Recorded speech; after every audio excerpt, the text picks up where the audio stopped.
ही परिसरातील दगडं पाहून आपल्याला वाटत असेल की आपण कुठेतरी माळरानावरती आहोत, मात्र नाही. ही पूर्ण काळी बोनगिरी शिवारातील साबळेवाडी परिसरातील ही जमीन आहे. कुटे यांची, अच्युत कुटे यांची ही जमीन आहे. ही सगळं बघितलं तर सोयाबीनचं शेत आहे. मात्र काल भूम तालुक्यात जी अतिवृष्टी झाली त्यामुळं इथं काळी माती कुठंतरी शोधून जरी सापडली आपल्याला तर ती सापडणार नाही आहे. हे सगळी माती जी आहे ती वाहून गेली आहे. जमीन खरडून जाण्याचा हा सगळा प्रकार आहे.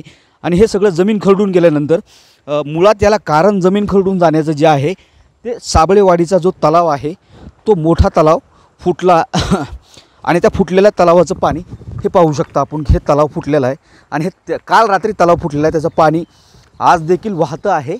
यात पाण्याचा प्रवाह जर बघितला तर एखाद्या नदीला जसं पाणी आहे तसं नदीचं पाणी वाहतं आहे, तसं पाणी वाहतं आहे. आपल्यासोबत शेतकरी आहेत. मला सांगा किती क्षेत्राचं सगळं नुकसान झालं आहे? आपले ह्या बोनगिरी शिवारामध्ये आणि साबळेवाडीच्या जवळ माझी 20 एकर जमीन आहे. मी भाऊ आणि मी राहतो.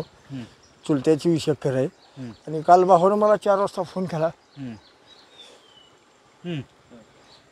किती फोन केला? काय काय तलाव फुटला म्हणला ना, आपलं रान सगळं वाहून गेलं. भावनिक झाला काय म्हणजे कशामुळं लय नुकसान झालंय? सगळं 20 ते 20 एकर गेलंय. हां हां, ही सगळी अवस्था जर बघितली शेतकऱ्याची तर अवस्था खूप गंभीर आहे. डोळ्यात पाणी आहे शेतकऱ्यांच्या. मोप कर्तव्यावर जरी माणूस असला किंवा सर्व्हिसला जरी माणूस असला त्याचं शेतीवरती प्रेम असतं.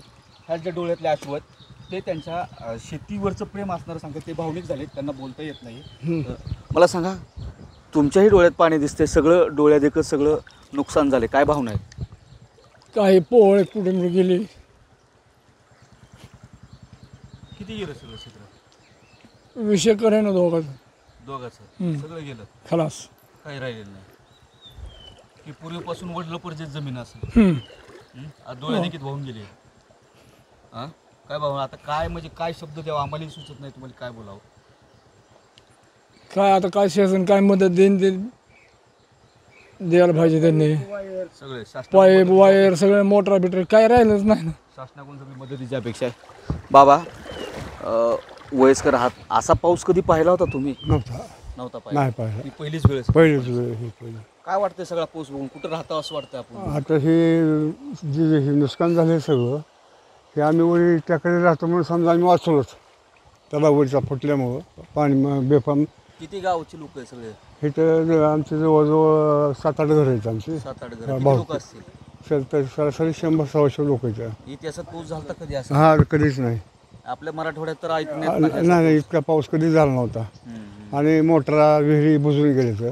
हा, आणि पवळी तर पूर्णच गेलेत. ह्या बाजूच्या गेलेत काही, ह्या बाजूच्या गेलेत काही. आणि आतूनात नुकसान झाले. त्यामुळे ते जमिनीतली दगडं काढायला स्वतः कठीण आहे. हा, मदत पाहिजे. जरी पाहिलं तर ही वडिलोपार्जित जरी जमीन असली तर हे जमीन कसताना किंवा याचं संगोपन करताना खूप मोठी मेहनत घ्यावी लागते. हे वाहत जाणारं पाणी नुसतं वाहत जात नाही आहे, तर शेतकऱ्यांची लाखो कोटीची स्वप्न जी आहेत या पाण्यानं धुळीस मिळाली आहेत. त्यामुळं आता प्रशासन याकडं कुठल्या पद्धतीनं पळतं, जे झालं आहे त्याचं नुकसान भरून येणं खरंच शक्य नाही आहे. मात्र दिलासा आणि एक आधार मात्र या शेतकऱ्यांना मिळू शकतो. शासनाकडून यांच्या डोळ्यातलं पाणी पाहून एवढीच माफक अपेक्षा आहे की ते पूर्ण करेल. अशी सागर जाधवसह बालाजी निरफळ, न्यूज 8 लोकमत, भूम.